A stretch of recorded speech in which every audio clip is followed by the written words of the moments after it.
Hi, Ann, my sister-in-law. Okay, I am making a copy of the chicken enchilada stuff that you love so much, like I promised. And when I started thinking about it, I realized, oh my God, there's a lot of stuff here that you might not really know about. So we're going to do a kitchen tutorial for you. How fun is that? I think we're going to post it on YouTube, but we haven't decided yet. Anyway, the first thing that we're going to do is we're going to make our sauce, our enchilada sauce. And the hardest part is always getting all the ingredients lined up and ready to go, because then it makes everything a lot better. So here are your ingredients that you're going to need to roast. You have garlic, you have jalapeno peppers, you have white onion. Mexicans prefer to use white onion, and these are tomatillo peppers. The tomatillos will come all like this, and you just pull this part off, the husk they call it, pull that off. And then you wash them afterwards. I've already kind of washed them for you. You want to try to get the biggest ones you can get. Unfortunately, when I went to the store, you know, these are kind of small actually. I like to get tomatillos that are at least that large, as you know, size-wise, like you fill up the palm of your hand. But this is what I got to make do with. So anyway, I've already got my garlic peeled, and those are washed and peeled. And then you're supposed to cut your onion into wedges. So I've already got them kind of cut up, and I'm just going to slice through. You want to try to leave one of the little the roots on each side. Oh, and by the way, I'm doubling the recipe. You probably will too. So that's the reason why I have a lot more ingredients than it might look like when you look at the recipe. So there we go. Okay, those are the things that you're going to roast. I use one of my really old pans because it's really going to burn and kind of mess up the pan, so do that. All right, put everything out on the pan, get your broiler going on high. And again, I'm doubling the recipe, so don't think this is what it has to be for regular. Here's my garlic. And I can tell you, according to experience, that the garlic is going to roast the fastest, the onions the second fastest, and then you're going to have to keep turning the tomatillos and the jalapenos. Try not to touch the jalapenos with your fingers too much, okay? So, come on, Douglas. Into the oven it's going to go. I'm assuming that you have a broiler. You're going to slide this in into the broiler. It says 3 inches from the top on the recipe, but found that they really need to cook just a little lower than that. So maybe your second rack down. You want to come around here and show her, sweetheart? Maybe your second rack down, and I keep my broiler on high. So there you go. That's what that's going to look like, and we're going to give that about 3 minutes until they start to look kind of charcoaled and blackened on the outside. And then I'm going to go in with one of these tongs, some long tong. I'll pull things out, and I'm going to start turning the stuff. Okay. So while those are in the oven, roasting, broiling, I guess is the proper term. These are the other ingredients you're going to need. This is the fire roasted diced tomatoes, and then cilantro, of course. Make sure to rinse this stuff out really good, because a lot of times there's a lot of dirt left in it. I've already picked the leaves off, and I've got that ready to go as well. This is your Mexican crema. I like this particular brand if you can get it, because it's thicker. Some of the other brands are really a lot more watery, but this is more like a regular sour cream. If you can't get Mexican crema, then you can go to Trader Joe's, and they have creme fraiche, which is more of a French variety of sour cream. But if you can't get the creme fraiche, then just go with regular sour cream. Okay, so that's what that is. And then of course you're going to need flour, and you're going to need salt. And so there you go. You're also going to need something to mix all this stuff up in. I like my hand mixer. If you don't have a hand mixer, then just get your blender ready to go, and you can do it all in the blender as well. But this thing's really cool because I can mix everything in the thing that I'm going to keep it in. Oops, excuse me. All right, so that's your ingredients just for the sauce. All right, and we're going to go over and check and see how the peppers are doing. Like I said, my garlic is already starting to get a little brown. It's only been 2.5 minutes, and some of the peppers are already starting to brown up. I'm going to give it about another 30 seconds, and then I'm going to start turning things. Okay, so that's been 3 minutes so far, And I'm going to go ahead and start to turn a couple of these garlics a little bit.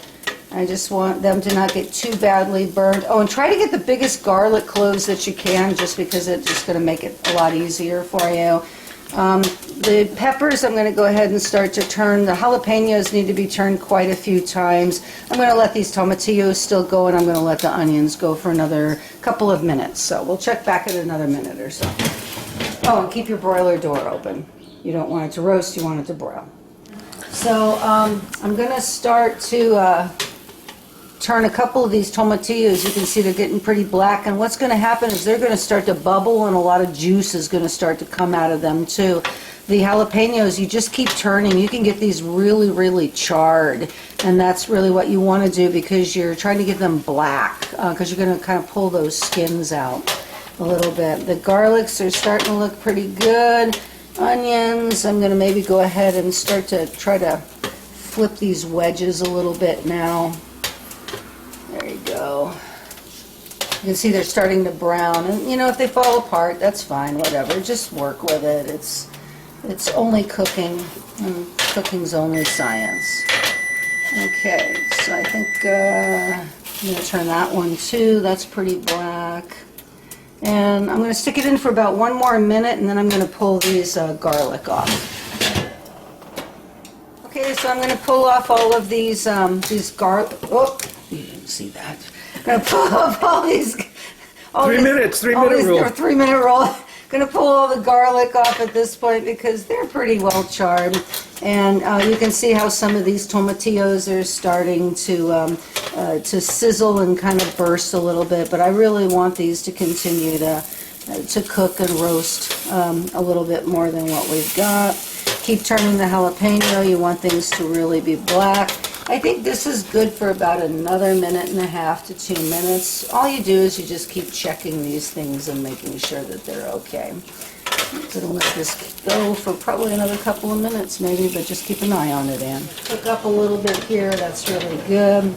The jalapenos are almost done, blackening up nicely. Oh, my pan's about bowling a little bit. That's interesting.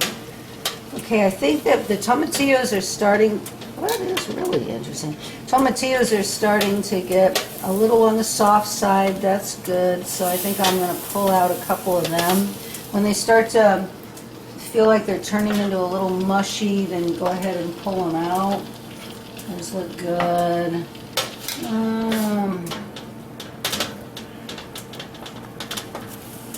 Let's see. You can see some of these onions are starting to brown up really nice too. Towards the back. I think the onions actually have just another minute. That's good. I think 1 more minute and everything's going to come out. Let's get this pulled out. Hot, hot, hot, hot, really hot. Stop clear. First thing you're going to do, dear, is you're going to take these jalapeno peppers and you're going to throw them in a Ziploc bag, because they've got to steam in here for a little bit, and that is how you're going to get the skins off of them. Okay, so that goes in there. Tomatillos off. These have got to cool down because you've got to core them, the tomatillos. You've got to pull the little cores out of them. These are really nice. These are good to go as well. Let me get them off. And then definitely going to get this, of course, into some water. That's the reason why you use an old pan that you've used many, many, many times.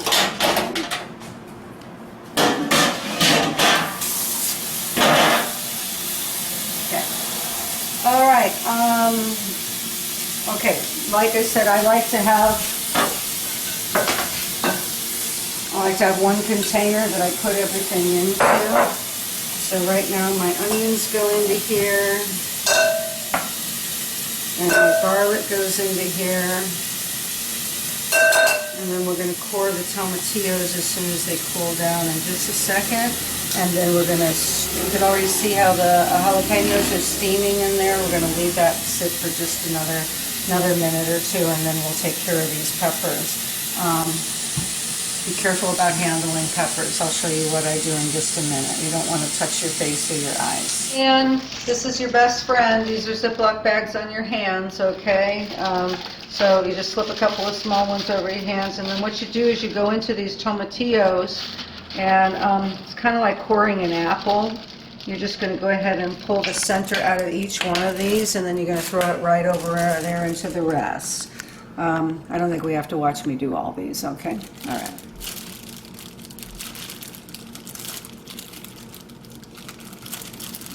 Yeah, it's hot. There we go.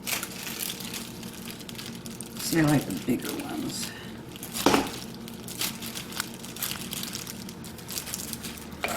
Okay.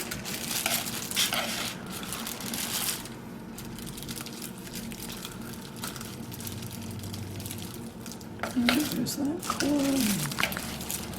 And you can get me coring the very last one.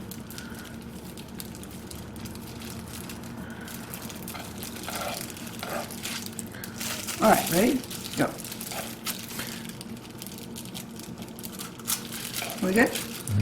Okay, Ann, so finishing up the last one here, you're just getting that hard core out. You don't have to worry about the seeds so much. You can leave the seeds, and the skins on the tomatillos go right into the mix. All right, now you're going to go for the jalapenos, and these are the scary ones. So there's a way to do jalapenos that makes it easy. You leave the stem on for, until the very, very end. You go ahead and slice through your jalapeno like that. Open it up. Get rid of your seeds. Okay, because the seeds are where the heat is. So get rid of that little center spot, the seeds, like that. I like a paring knife for this. Flip it over. Scrape off as much of this charred skin as you can, real lightly, just like that. Okay. You don't have to get it all, but get as much. And then you can go ahead and cut off that little stem that you were using to hang on to. And that goes in. Do the same thing with the other two. I'm going to do that again. Cut down lengthwise.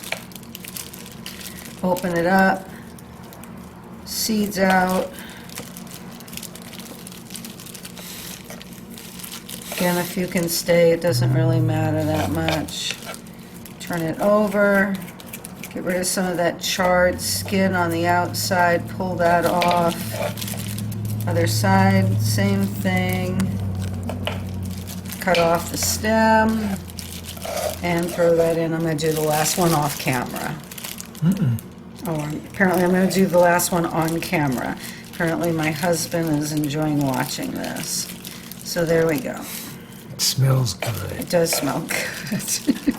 If you're into these sort of things.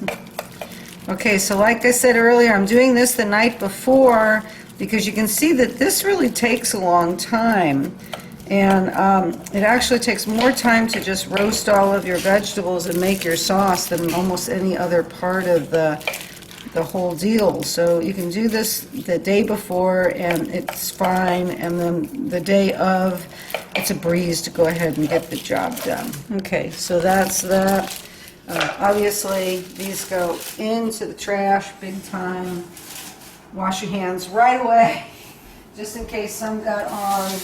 And try not to touch your eyes or your mouth or the inside of your nose for a while. But if you keep the Ziploc bags on, you'll be okay. All right, this is nuclear waste that goes over there. Okay, so there you got that. I like this particular container myself. You can use a bowl. Like I said, if you don't have a hand mixer, you go ahead and use your blender anyway. I'm going to pour in my fire roasted tomatoes. And then my cilantro that I've already busted off is going to go in. That's about a cup and a half or something. And I'm going to go ahead and get this going.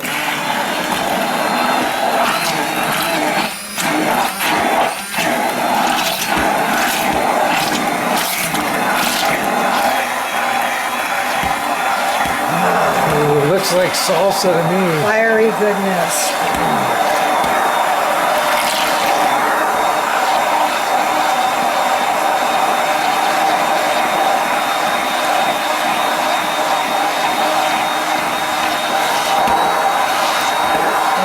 all blended. I think the recipe calls for, oh, there we go. I think the recipe calls for just blending this really quickly. Let me get a spatula.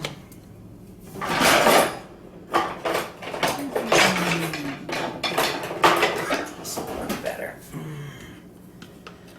Okay, so this is your Mexican crema.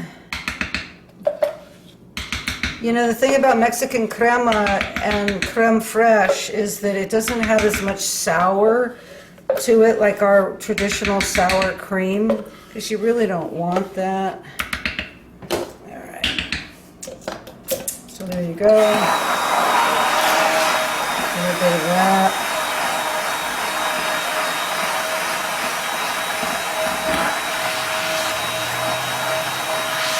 Last thing you throw in is your flour and your salt. Give that a quick little mix.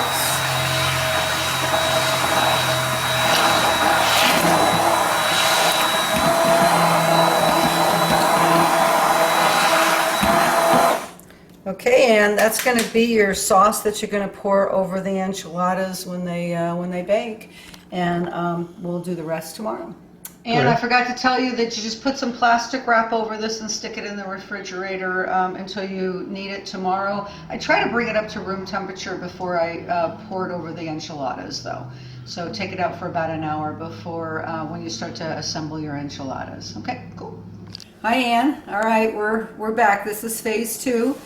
Just picked up a couple of Costco chickens and stripped all the meat off, and you don't cut it, you just strip everything off and set it off to the side. Remember, I'm making double the recipe, so I use 2 chickens, and then all you do is you cut the chicken into pieces, you know, just kind of like this big. You just do a rough chop like this, because this is what's going to go inside of the tortillas. And so I'm going to do this now with all the chicken, and then the next thing I'm going to show you how to do is to actually prepare the tortillas for the stuffing.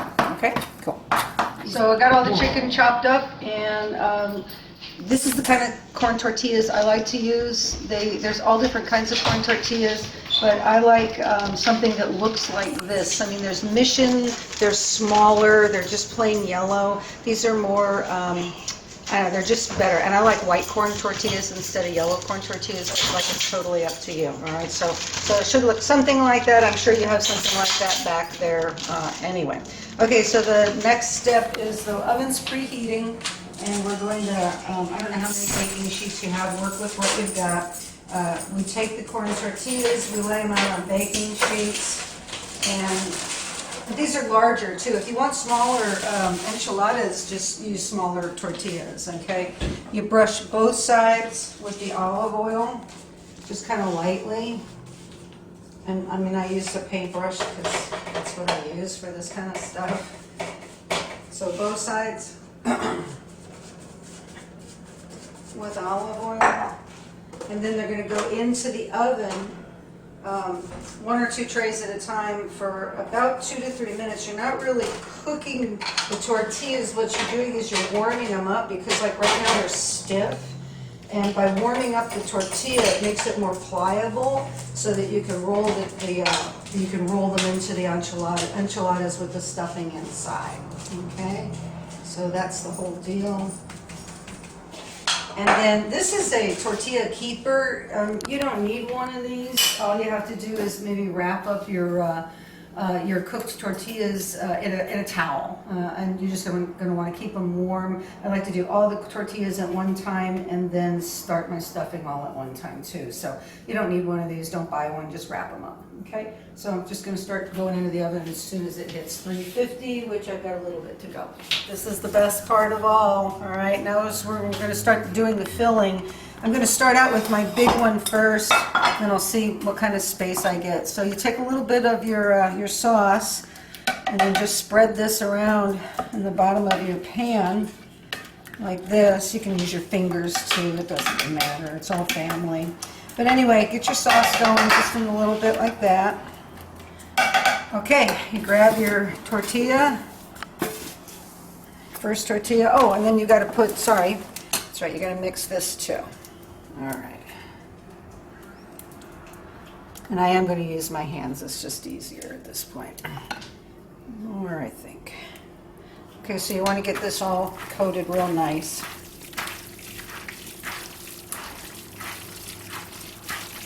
Yummy, yummy, yummy, yummy. Good, good, good. Oh, by the way, it just depends on how many jalapenos to use, what you guys, how you like stuff, all right? I only did 3 jalapenos because my mother-in-law's not, you know, too big on spicy foods. Okay, so I'm gonna make mine kind of big, and then you just wrap it up like that. Seam side goes down. And there you go, there's your process. And I did reserve out a little bit of the chicken meat because I don't think I'll need it all.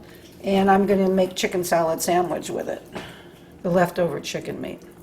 Just leave a little bit of space in between, just so that, you know, it cooks evenly. Okay. And then I'm just going to keep making these and fill as many trays as I can until I run out of tortillas. And that's that. Ooh, a little too much, those. You can use smaller tortillas and you can make them not so fat. It's just what you like. When these are done, I cut them in half when they come out of the oven. Okay, so the same thing now. Take this one over. Like that. Stuff in the bottom. It's just so it doesn't stick. And we keep going until it's done. We got them all rolled up and we've got them in. You take the leftover sauce now and then just kind of distribute that over the top. You know, it's the sauce that makes this so special because most places use a red sauce on their enchiladas, a dark red sauce, and man, this is the stuff that makes this special. So get as much of that as you can, just spread it out evenly, whatever's, oop, shoot, kitchen malfunction, whatever you got left, okay. That gets set off to the side, and then my paper towels are, well, oh, never mind. Okay. Just put this off. Way there. Okay, so I got that, and then I like Monterey Jack cheese. I know that it asks for Chihuahua cheese too, but I prefer Monterey Jack. And you just sprinkle your Jack cheese onto the top. Just depends on how much cheese you like. We're trying to cut back on cheese a little bit because it's high in sodium, but it's whatever you guys want. So for me, that would be kind of light on the cheese. You guys might want more. And then there you go. It goes into the oven about 25 minutes. Everything's pretty warm. You should check your internal temperature like it says, but it doesn't take that long to cook because actually everything is pretty well pre-cooked. So off into the oven it goes, and then I'll show you what it looks like when it comes out. Yay, we're getting closer to dinner. Okay, it's done. All right. So this is my first batch that I'm pulling out. So you can see that it's getting, the cheese is all melted, things are starting to get browned on the top, it's bubbling, it's good to go. And I'm going to pull this one out as well, and then I have another one that was on the bottom that I'm just going to leave in there for a little bit longer, maybe another 3 or 4 minutes. So there's a thing of beauty. I'll throw some cilantro on the top, and then you let it sit for about 10 minutes so that everything kind of solidifies, and you are good to go. I'm doing Mexican rice over here, and a little green salad with some avocado and tomato, and man, it's a great meal. So you remember, that's right, you've had it here before. So I hope this is helpful for you. I know there's a lot of steps, but get a few friends together and give it a whirl. You're going to love this. Okay, bon appetit.